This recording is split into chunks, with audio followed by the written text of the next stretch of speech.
With these words, I conclude. Thank you very much, sir. माननीय मंत्री जी के अलावा किसी का रिकॉर्ड नहीं हो। अध्यक्षीय व्यवस्था दे दी गई है माननीय मंत्री जी। अध्यक्ष महोदय,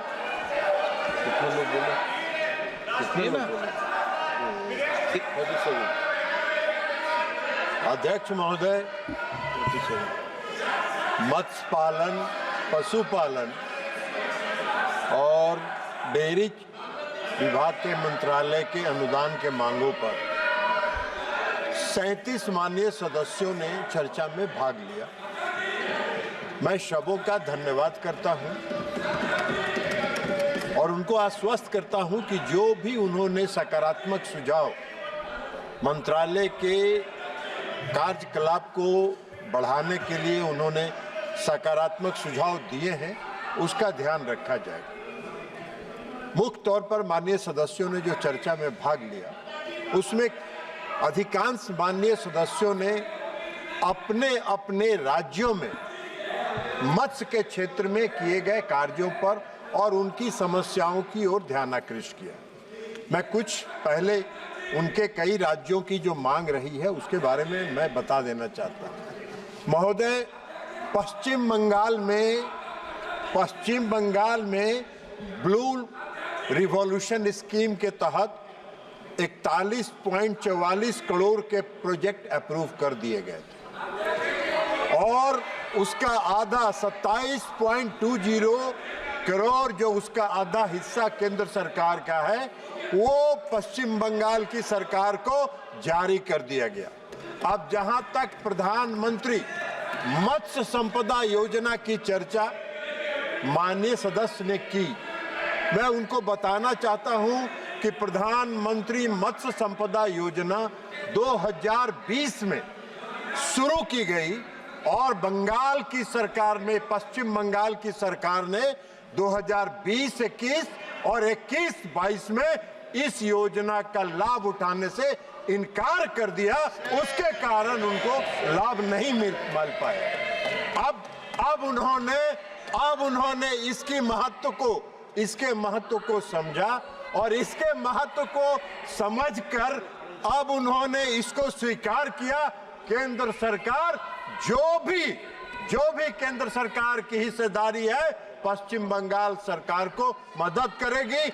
आदरणीय प्रधानमंत्री नरेंद्र मोदी जी किसी भी राज्य के साथ कोई भेदभाव नहीं करते हैं। समग्र देश के विकास और समग्र राज्य के विकास की ओर उनका ध्यान केंद्रित होता है। तो इसलिए ये मैं आपको बता देना चाहता हूं।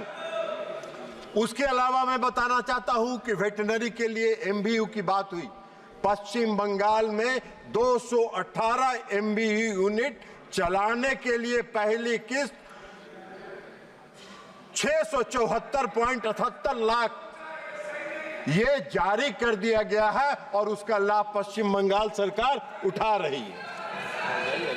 महोदय, यहाँ चर्चा हुई कि अमेरिका ने झींगा के आयात को, जो हिंदुस्तान उसका निर्यात कर रहा था, अमेरिका ने झींगा के आयात को बंद कर दिया, जो पूर्णतः सही नहीं है। महोदय, श्रिम्प एक्सपोर्ट के बैन लगाने की बात है। यह उल्लेखनीय है कि केवल समुद्र से पकड़े जाने वाले श्रिम्प, जो कि मात्र 10% है, उस पर अमेरिका की सरकार ने बैन किया है और जो इनलैंड और एक्वाकल्चर के माध्यम से श्रिम्प का उत्पादन हो रहा है, वो आज की तारीख में भी अमेरिका में निर्यात किया जा रहा है। यह हम आपको बता देना चाहते हैं।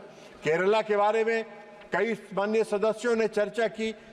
केरला में अब तक 1385.82 करोड़ फिशिंग प्रोजेक्ट्स के लिए 10 वर्षों में सिर्फ केरला राज्य में स्वीकृत किए गए हैं। यह हम आपको बता देना चाहते हैं अध्यक्ष महोदय। और इस पैसे से fishing harbour, artificial deep sea fishing vessels और 700 cage culture, ornamental fisheries, RAS के 646 सिस्टम और बायोफ्लॉक यूनिट्स भी स्वीकृत किए गए हैं। ये हम आपको बता देना चाहते हैं। इसके अलावा आंध्र प्रदेश के बारे में भी कई माननीय सदस्यों ने चर्चा की। आंध्र प्रदेश में प्रधानमंत्री मत्स्य संपदा योजना में सबसे ज्यादा अगर देश में किसी भी राज्य में प्रधानमंत्री मत्स्य संपदा योजना की योजनाएं स्वीकृत की गई है तो वो आंध्र प्रदेश में ये योजनाएं स्वीकृत की गई हैं। इसके अलावा अध्यक्ष महोदय, हम बताना चाहते हैं नॉर्थ ईस्ट में भी, चूंकि नॉर्थ ईस्ट में पिछले 10 सालों में 1853 करोड़ से अधिक के प्रोजेक्ट अप्रूव किए गए हैं अकेले नॉर्थ ईस्ट के राज्यों में। उसके अलावा अरविंद सावंत जी ने, शिवसेना के साथी जो हैं, उन्होंने कहा कि अरविंद सावंत जी ने बताया कि महाराष्ट्र में जो मत्स्य उत्पादन का जो क्षेत्र है उसमें कई समस्याएं हैं। मैं उनको बताना चाहता हूं कि पिछले 10 सालों में महाराष्ट्र में 18 हार्बर एवं फिशिंग लैंडिंग सेक्टर में 1482.10 करोड़ की लागत से महाराष्ट्र में सिर्फ अनुमोदित किया गया है। इसलिए इसके अलावा और भी कई योजनाएं वहां स्वीकृत की गई है। इसके अलावा और भी एक माननीय सदस्य ने चर्चा की कि पशुओं की संख्या कम हो रही है। मैं उनको बताना चाहता हूं कि 2012 और 19 गायों की संख्या 2012 और 2019 में गायों की संख्या 19.90 करोड़ से बढ़कर अब 19.3 करोड़ हो गई है, जो बढ़ोतरी है, संख्या घटी नहीं है। वर्ष 2012 और 19 के बीच 108 करोड़ 10.8 करोड़ से बढ़कर 11 करोड़ हो गई है। यह भी मैं उसको बताना चाहता हूं। इसलिए पशुओं की संख्या बढ़ी है, घटी नहीं है। कई सदस्यों, माननीय सदस्यों ने श्रीलंका के साथ जो मछली मारने के समय में विवाद होता है उसके बारे में हम उनको बताना चाहते हैं कि हाँ, ऐसा होता है। कई बार जो हमारे मछुआरे श्रीलंका की सीमा में चले जाते हैं, श्रीलंका के मछुआरे हमारे सीमा में चले आते हैं, तो इसके लिए विदेश मंत्रालय के अधीन श्रीलंका सरकार और विदेश मंत्रालय के बीच एक ज्वाइंट वर्किंग ग्रुप बना हुआ है जो समय समय पर उस पर विचार करते हैं और उनकी समस्याओं का निदान करते हैं। लेकिन इसके अलावा अध्यक्ष महोदय, हम आपको ये बताना चाहते हैं कि अब बोट में इसरो की मदद से ट्रांसपॉन्डर लगाया गया है। उसकी बाद में हम चर्चा करेंगे। जब हम अन्य बातों की चर्चा करेंगे तो ट्रांसपॉन्डर के में क्या क्या सी सुविधाएं मछुआ भाइयों को और जो मछली उत्पादन के साथ लगे लोग हैं उनके क्या क्या सुविधाएं दी गई हैं, जिसका लाभ अगर वो उठाएंगे तो इस तरह की समस्याओं से हम निजात पा सकते हैं। अब अध्यक्ष महोदय, हम बताना चाहते हैं कि आज चर्चा हो रही है मत्स्य उत्पादन, पशुपालन और डेयरी के क्षेत्र में। आदरणीय प्रधानमंत्री नरेंद्र मोदी जी का यह संकल्प है कि हम विकसित भारत का निर्माण करेंगे, आत्मनिर्भर भारत का निर्माण करेंगे और इस अकेले मत्स्य उत्पादन के साथ लगभग 2.8 करोड़ लोग इस मत्स्य उत्पादन के साथ जुड़े हैं और इसलिए प्रधानमंत्री जी नरेंद्र मोदी जी ने प्रधानमंत्री मत्स्य संपदा योजना को चलाकर जो मछली उत्पादन के क्षेत्र में जो प्रगति पिछले 10 वर्षों में उन्होंने किया है, वो इस बात का संकल्प है कि वो संकल्पित है कि देश के हर क्षेत्र को हम विकसित करेंगे, तभी हम आत्मनिर्भर भारत का निर्माण कर सकते हैं। महोदय, आज मत्स्य उत्पादन के क्षेत्र में भारत का स्थान पूरे दुनिया में दूसरा स्थान, सेकंड हम हैं पूरे फिशरी प्रोडक्शन के मामले में।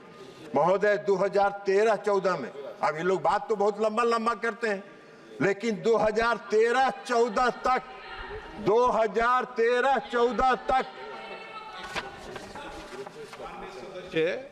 आप पहली बार चुन के आए हो, बैठे बैठे टिप्पणी मत करो। माननीय मंत्री जी, नो, ये ठीक नहीं है। माननीय मंत्री जी,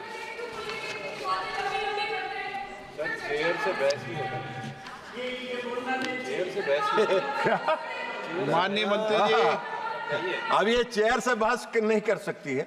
अब अध्यक्ष महोदय, हम बता रहे हैं कि 2013-14 में हम इनकी बात नहीं कर रहे हैं, हम इनको आईना दिखा रहे हैं कि आपने क्या किया 2013-14 तक। 60 साल तक आजादी के बाद आपने शासन किया और एक मत्स्य उत्पादन के क्षेत्र में आपने काम नहीं किया। और प्रधानमंत्री नरेंद्र मोदी जी ने 10 वर्षों में जो काम करके दिखाया वो हम आपको आईना दिखाना चाहते हैं। 2013-14 में इस देश का मत्स्य उत्पादन 95.7 लाख टन था। 13-14 तक, जब तक ये शासन में थे, 95.7 लाख टन था, जो बढ़कर 23-24 में 174.45 लाख टन हो गया। 10 वर्षों में आदरणीय प्रधानमंत्री नरेंद्र मोदी जी के नेतृत्व वाली सरकार ने मत्स्य उत्पादन के क्षेत्र में जो काम किया, उत्पादन दोगुना हो गया। अब आपको कौन सा आईना चाहिए ये आप बताइए। उसके लिए अलग से कोई मैन्युफैक्चरिंग में दिया जाएगा आपको आईना दिखाने के लिए। उसके अलावा 73 साल में आप 73 साल में जो शासन करके जो काम नहीं किए वो उन्होंने किया। अब उत्पादन बढ़ाने के लिए आदरणीय प्रधानमंत्री जी ने ध्यान केंद्रित किया। ये एक बड़ा क्षेत्र था जहां 3 करोड़ लोग इस क्षेत्र के साथ जुड़े हुए थे और इसलिए उन्होंने इस क्षेत्र पर ध्यान केंद्रित किया। और ध्यान केंद्रित करके उन्होंने जो योजनाएं चलाई उसका ये परिणाम है। कई लोग चर्चा कर रहे थे, सबसे बड़ा उसका जो कारण है कि आदरणीय प्रधानमंत्री जी ने 2019 में फरवरी में मत्स्य उत्पादन को विभाग बनाया और जून में 2019 के जून में उसके साथ डेयरी और पशुपालन को जोड़ने का काम किया। उसके कारण आज हमारा 2015 से 38,572 करोड़ रुपए की नई योजना और कार्यक्रम जो उन्होंने चलाया, उसके कारण आज हमारा उत्पादन पूरा बढ़ा है मत्स्य उत्पादन के क्षेत्र में। महोदय, जो आज हम मत्स्य उत्पादन कर रहे हैं, उसमें सबसे ज्यादा योगदान अगर अंतर्देशीय जो इनलैंड फिशरीज प्रोडक्शन है उसका 75% उसमें उसका योगदान है और 25% का योगदान सिर्फ कोस्टल के इलाकों में है। हमारा मत्स्य उत्पादन जो इनलैंड वाटर में है 2013-14 में 61.36 लाख टन था, जो 22-23 में बढ़कर 131.30 लाख टन हो गया। 114% की वृद्धि हुई है, 114% की वृद्धि। और अब उनको क्या कौन सा आईना चाहिए हमारी समझ से बाहर है। आज खारे पानी में जो खारा पानी है उसमें झींगा का उत्पादन बढ़ाया जा रहा है और इससे जो हस्तक्षेप केंद्र की सरकार ने किया प्रधानमंत्री मत्स्य संपदा योजना के माध्यम से, उसके कारण हुआ। आज आंध्र प्रदेश, गुजरात, उड़ीसा और तमिलनाडु में झींगा की खेती में उछाल आया है और झींगा का उत्पादन काफी बड़ी संख्या में बढ़ा है। उसके अलावा 9,000 करोड़ रुपए से अधिक के प्रोजेक्ट्स अप्रूव किए गए हैं झींगा के लिए और उसमें approved supported hatcheries, brood bank and BMC for enhancing availability of quality seeds, quality 6 के लिए भी किया। टेक्नोलॉजी इन्फ्यूजन किया गया, स्टॉकिंग इन रिजुविनेशन किया गया, 50,000 केजेस का रिजर्वायर्स में बनाए गए हैं, स्टॉकिंग इन वेटलैंड्स है, रिवर्स रेंसिंग है, स्पीसीज डाइवर्सिफिकेशन है। ये कई काम जो किए गए उसके कारण आज झींगा का उत्पादन हुआ। और इसमें सबसे बड़ा योगदान जो है ब्लू रिवॉल्यूशन नंबर 1 और उसके अलावा fishery and aquaculture infrastructure development fund का निर्माण जो आदरणीय प्रधानमंत्री जी ने किया, उसने इसमें इसका योगदान किया। प्रधानमंत्री मत्स्य संपदा योजना, प्रधानमंत्री मत्स्य किसान समृद्धि सह योजना और किसान क्रेडिट कार्ड की फैसिलिटी जो फिशरीज उत्पादन के साथ जुड़े हुए मछुआरे हैं, मत्स्य उत्पादन के साथ जुड़े हुए जो किसान हैं, उनके लिए किसान क्रेडिट कार्ड की जो उन्होंने सुविधा उपलब्ध कराई, उसने मछली के उत्पादन में उछाल लाने का काम किया। इन नीतिगत निर्णयों के कारण ही व्यापक पहुंच हुआ, लोग इसके साथ बड़ी संख्या में जुड़े और उसके जुड़ने के कारण फिशरी के सेक्टर में जो प्रोडक्शन बढ़ा उसका आज ये है। और आज अध्यक्ष महोदय, हम आपको बताना चाहते हैं कि आज हम 60,000 से ज्यादा 60,000 करोड़ से ज्यादा का एक्सपोर्ट कर रहे हैं। उसमें 60,000 से ज्यादा करोड़ रुपए का आज हम मछली का उत्पादन निर्यात कर रहे हैं, एक्सपोर्ट कर रहे हैं और विदेशों में भेज रहे हैं। हम 2013-14 में भी ये बात कर रहे थे। 2013-14 में जहां 30,213 करोड़ का ये आयात हो रहा था, ये निर्यात हो रहा था, वहां 23-24 में 60,523.89 करोड़ रुपए का एक्सपोर्ट आज हम फिशरी सेक्टर में कर रहे हैं, विदेशों में भेज रहे हैं। इसलिए हमारा उत्पादन ही दोगुना नहीं हुआ, हमारा एक्सपोर्ट भी दोगुना हुआ। और ये आदरणीय प्रधानमंत्री नरेंद्र मोदी जी के 10 वर्षों के शासनकाल की उपलब्धि है।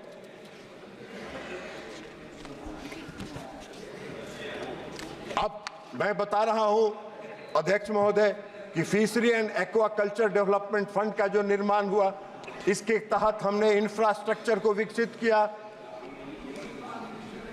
18-19 से 22-23 तक 7,522 .48 करोड़, जिसे 2025-26 तक इस fisheries and aquaculture development fund के अवधि को 25-26 तक बढ़ा दिया गया और 7,522.8 करोड़ रुपए का इसमें प्रावधान है, जिसके आधार पर हम आगे बढ़ रहे हैं। व्यक्तिगत इस फंड के तहत हम व्यक्तिगत मछुआरों, मत्स्य कृषकों, उद्यमियों को और मत्स्य सहकारी समितियों को इंफ्रास्ट्रक्चर विकास के लिए सुविधा प्रदान करते हैं। इसके अंतर्गत नाबार्ड भी राज्य सरकारों को कार्यान्वित योजना के लिए ऋण उपलब्ध कराती है। विभिन्न राज्यों के जरिए के लिए अब तक 122 परियोजनाओं की स्वीकृति इसके तहत दी गई है। उसमें 22 फिशरीज हार्बर हैं, जिसका 4,905.77 करोड़ लागत है। उसके अलावा 24 फिशिंग लैंडिंग सेंटर्स हैं, जो 122.20 करोड़ रुपए जिसका लागत है, और 21 राज्य मत्स्य बीज पार्क का आधुनिकीकरण है, जिसका 81.70 करोड़ उसकी लागत है। ये इसके अंतर्गत अब तक स्वीकृत की गई हैं। उसके अलावा नीली क्रांति का और मत्स्य संपदा योजना का फिजिकल जो भौतिक उसका लक्ष्य है, भौतिक लक्ष्य की जो प्राप्ति हुई है, उसकी लंबी सूची है। अगर अध्यक्ष महोदय आप अनुमति देंगे तो इस सूची को हम सदन के पटल पर रख देने का काम करेंगे, इसलिए कि उसमें बहुत समय लगेगा। काफी लंबी सूची है जो फिजिकल वेरिफिकेशन अलग अलग क्षेत्रों में हुआ है। तो इसलिए अध्यक्ष महोदय, मैं इसके अलावा प्रधानमंत्री मत्स्य संपदा योजना के बारे में बताना चाहता हूं। 20,050 करोड़ के अनुमानित निवेश के साथ प्रधानमंत्री मत्स्य संपदा योजना 2020 में लागू की गई, जो 24-25 अर्थात 5 वर्षों के लिए लागू की गई है। वो 2025 तक चलेगी। 9,407 करोड़ रुपए के केंद्रीय अंश सेंट्रल शेयर और 4,880 करोड़ राज्य का अंश और 5,763 करोड़ लाभार्थियों के बेनिफिशियरी का अंश है। ये टोटल योजना 2025 तक चलने वाली है। शानदार प्रतिक्रिया मिली है, इसकी सफलता भी शानदार हुई है। 4 वर्षों के दौरान राज्य और केंद्र शासित प्रदेश एवं अन्य एजेंसियों के लिए 7,716.78 करोड़ के केंद्रीय अंश के साथ 18,721.03 करोड़ की परियोजना की अब तक स्वीकृति दी जा चुकी है। इस योजना के तहत हम टेक्नोलॉजी समावेशन को अपनाते हैं और लोकप्रिय बनाया गया, इसको समावेशी टेक्नोलॉजी समावेशन को अपनाया गया, टेक्नोलॉजी को डेवलप किया गया और टेक्नोलॉजी को डेवलप करके इसको लोकप्रिय बनाया गया। हम बायोफ्लॉक का निर्माण इसके अधीन करते हैं। हम regulatory aquaculture system, pen and cage culture को विकसित करने का काम प्रधानमंत्री मत्स्य संपदा योजना के तहत किया गया और 4 वर्ष में 50,710 जलाशयों में केज का निर्माण कराने के कारण आज हमारा मत्स्य उत्पादन बचा है। 11,995 रेसिकुलेटरी एक्वाकल्चर सिस्टम RAS को हम लोगों ने डेवलप करने का काम किया है। बायोफ्लॉक और पेन सी केजेस को की भी स्वीकृति दी गई, जिसमें उत्पादन और उत्पादकता को बढ़ाकर उसके लागत को कम करने का काम प्रधानमंत्री मत्स्य संपदा योजना के तहत किया गया है। यूपी, कर्नाटक, केरला, महाराष्ट्र को RAS की कुल 86% इकाइयां प्राप्त हुई हैं। तो ये हमारी प्रधानमंत्री मत्स्य संपदा योजना की उपलब्धि है। मैंने जैसा पहले आग्रह किया, अध्यक्ष महोदय, अगर आप मेरा अनुरोध स्वीकार करेंगे तो मत्स्य संपदा योजना के तहत जो फिजिकल अचीवमेंट्स है उसको सदन के पटल पर रख देंगे। वो बहुत लंबी सूची है, तो ताकि वो इस का पार्ट बन जाए, ये हमने आपसे आग्रह किया है। हमने अध्यक्ष महोदय पूरे मत्स्य उत्पादन को प्राथमिक व्यवसाय के रूप में विकसित करने का काम किया।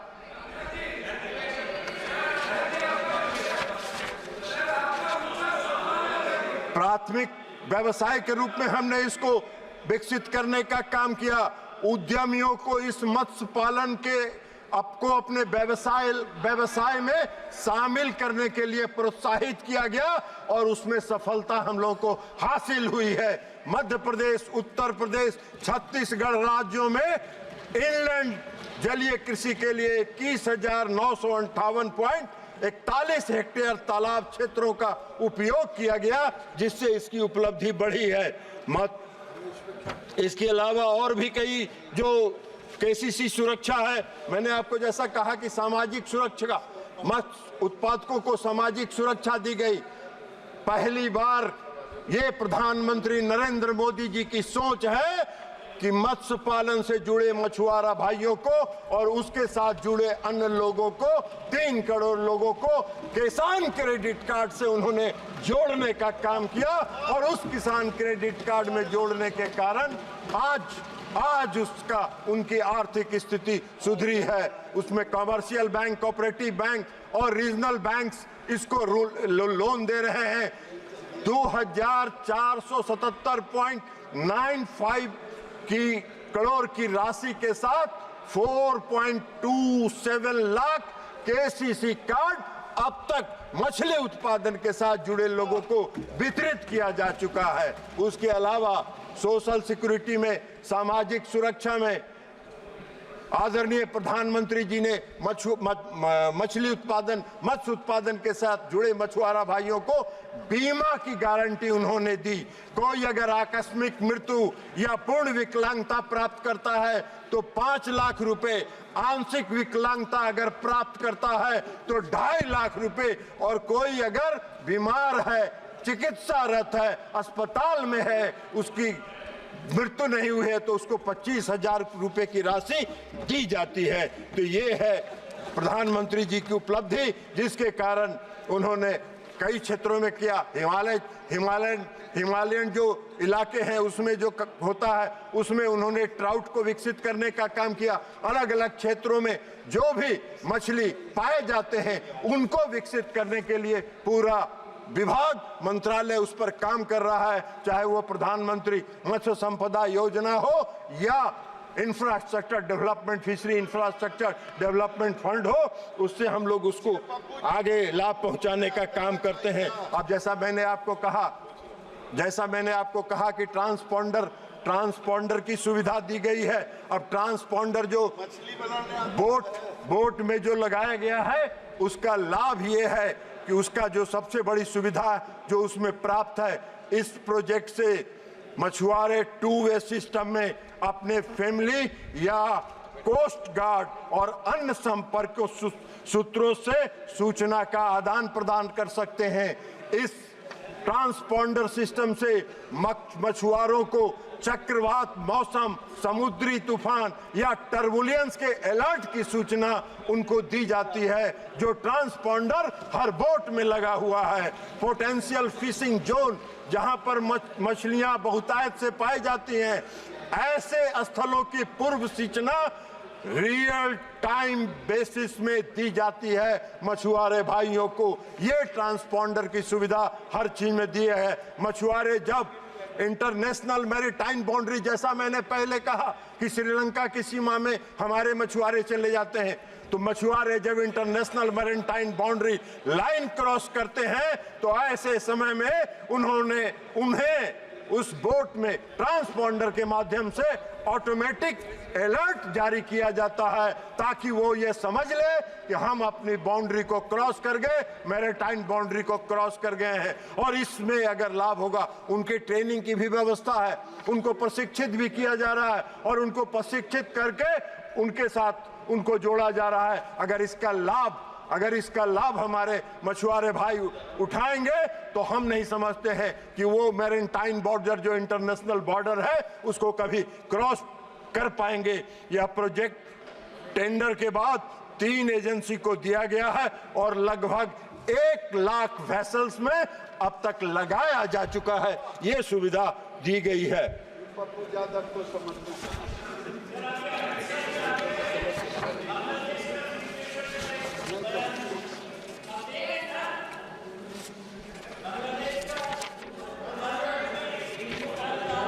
इसके अलावा अध्यक्ष महोदय, मैं आपको बताना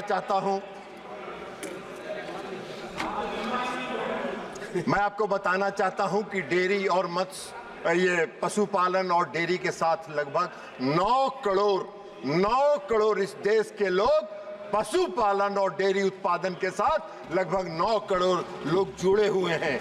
90% इस 9 करोड़ में 90% लोग छोटे हैं, सीमांत किसान हैं और गरीब वर्ग के लोग हैं, जो इस पशुपालन और डेयरी के उससे जुड़े हुए हैं। और इसके अलावा इनका जो उत्पादन मूल्य जो है वो लगभग 11.16 लाख करोड़ है, जो एग्रीकल्चर सेक्टर में अगर आप धान और गेहूं के पूरे को जोड़ लें मूल्य को, उससे ज्यादा है। 11.16 करोड़ रुपया इसमें उनका उत्पादन मूल्य है। तो इसलिए 9 करोड़ जुड़े। और उसके अलावा जो डेयरी के साथ और पशुपालन के साथ जो अन्य संस्थाएं जुड़ी हुई हैं, उनको अगर हम जोड़ लें तो लगभग 12 करोड़ से ज्यादा लोग इस डेयरी और पशुपालन के क्षेत्र